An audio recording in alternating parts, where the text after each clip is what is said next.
Good morning. Lady Dog is with me on this beautiful day. Say hi, Lady Dog. She's not going to say hi. All right.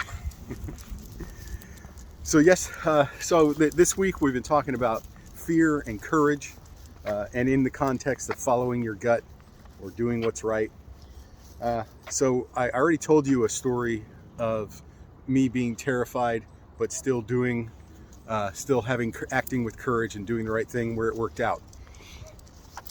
Let me tell you, I can tell you that most of the time in my life,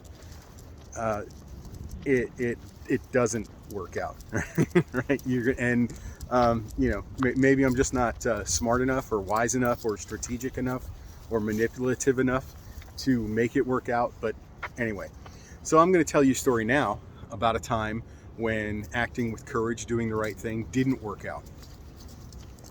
So I was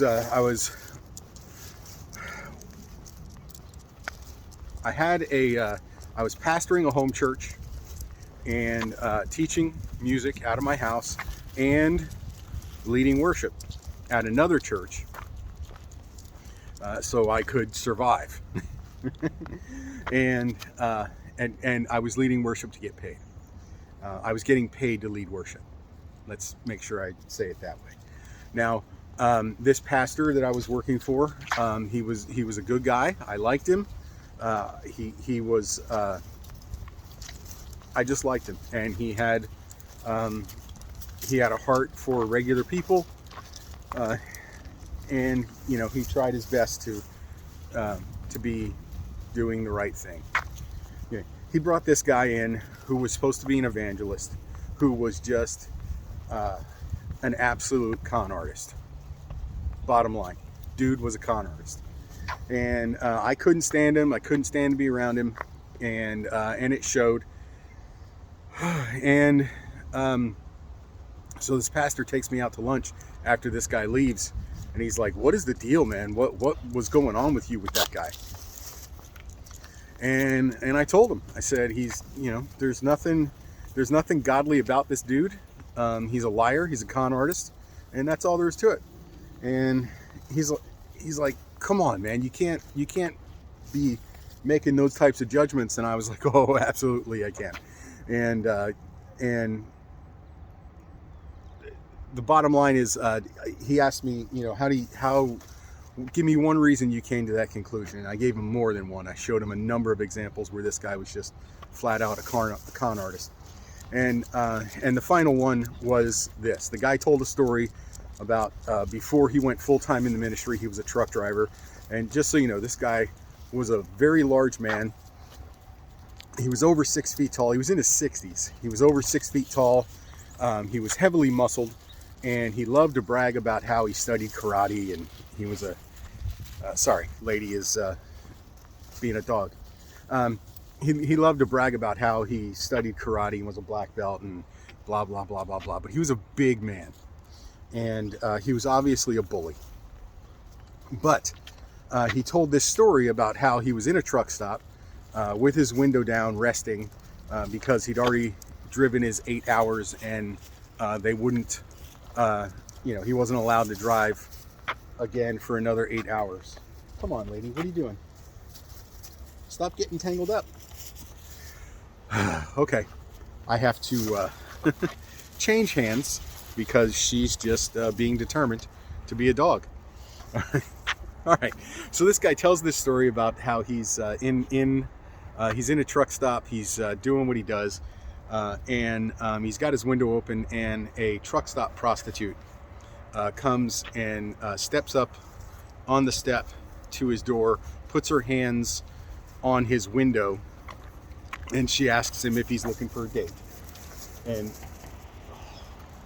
lady is just being lady today. She's being extra lady today. All right. So she jumps up on his truck and asks him if he's looking for a date. For you guys who don't know, or for you folks who don't know, that is how prostitutes generally approach it. Sex workers. That's how they get business. So this guy says this woman puts her hands up on the on his truck window, and he says he reaches over with his left hand and grabs her left wrist, reaches over with his right hand and grabs his Bible and starts reading verses to her out of the Bible. And he says, and before I was done, she was shaking and crying under the conviction of the Holy Spirit. And I told this pastor, I said, that woman was not shaking and crying under the conviction of the Holy Spirit. That woman was terrified because she had no idea what this psychopath was going to do to her. And she had no control because he was way stronger than she was. And this pastor was like, you can't say that, you don't know that. And I'm like, I do know that. I can say it, I did say it, and I'll keep saying it. And of course, what happened next? He fired me. Right? Now, I knew it was coming.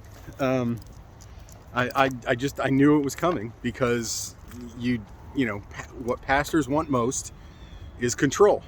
They have to control what goes on in their congregations because it's a miserable life being a pastor.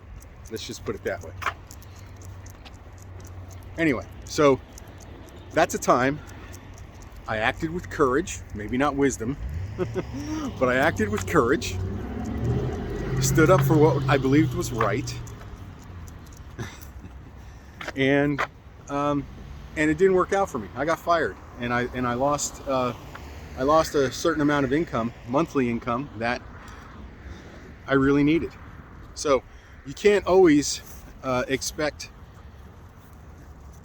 when you follow your gut, you do what you think is right, and you act with courage. You can't always expect it to work out in your favor because most of the time it doesn't. Because most of the time you're dealing with people who have power over you, and when you go get crosswise with people who have power over you, they exercise that power in their own favor. So, doesn't mean you shouldn't do it. Just means you shouldn't expect it to work out for you all the time. Anyway, have a great day.